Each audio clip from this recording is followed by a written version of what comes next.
there were two sides. One, the professional practice in Kerala after Ravivarma was largely limited to portrait painting. Yeah. That was one thing. So in a way, probably you also got that kind of professional training. On the other hand, as you said, there was another kind of parallel thing, which is not normally done in Kerala. That is this drawing from models and straight kind of thing. That's right. Yes. That was not from what we know of the way people ran these professional classes.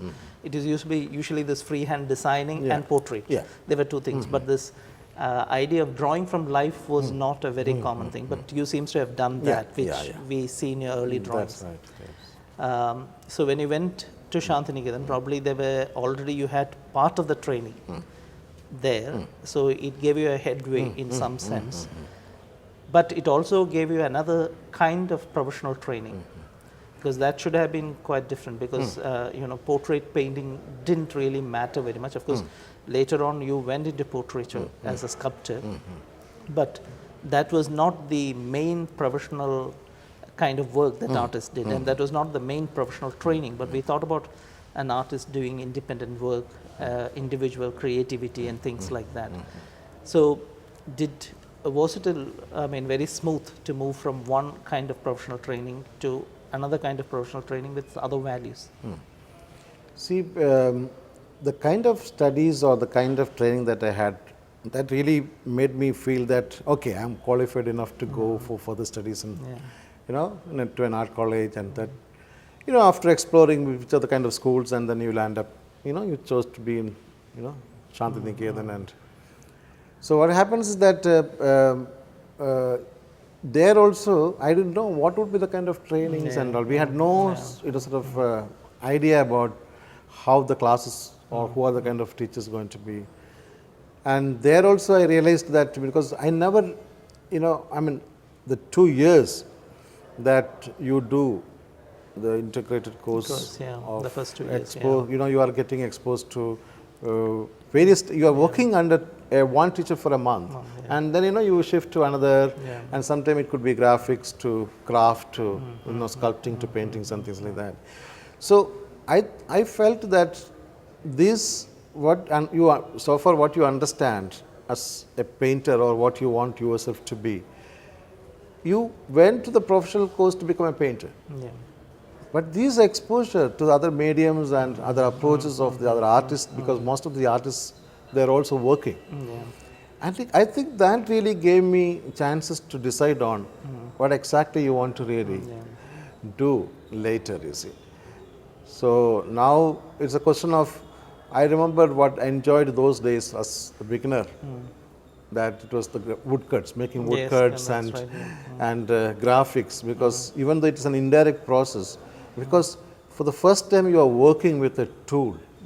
Because normally brushes are all tools, definitely.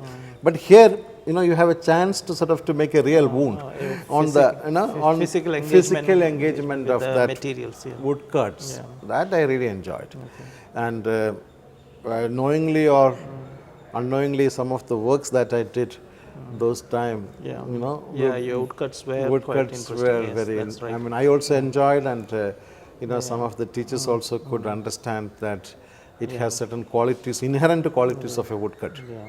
No, there were two things I remember those woodcuts. One, obviously, as you said, you tried to make use of the physicality of the materials, which was there, and the secondly, because already I think there was Somnath who was also at the same time trying to do this in his woodcut. So obviously we all had some exposure to such thing, and that was one thing that happened in your woodcuts, that the physicality of the wood, the textures, so there is a kind of what you might call a tactile quality of the material that you preserved, tactile quality of the tool marks that you preserved.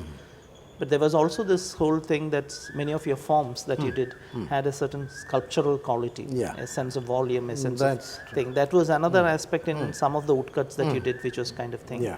In fact, I remember that there was an woodcut in which you really actually almost translated, your sculpture kind of thing, the same image, there was kind of thing.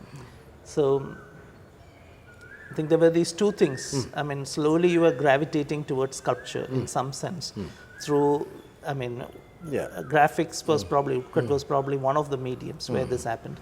But then you could see that you're moving away from drawing and your early engagement. By the end of the second year, maybe more towards more voluminous forms and shapes and handling those kind of things. And that probably led you into sculpture by the end of the second year. That's right.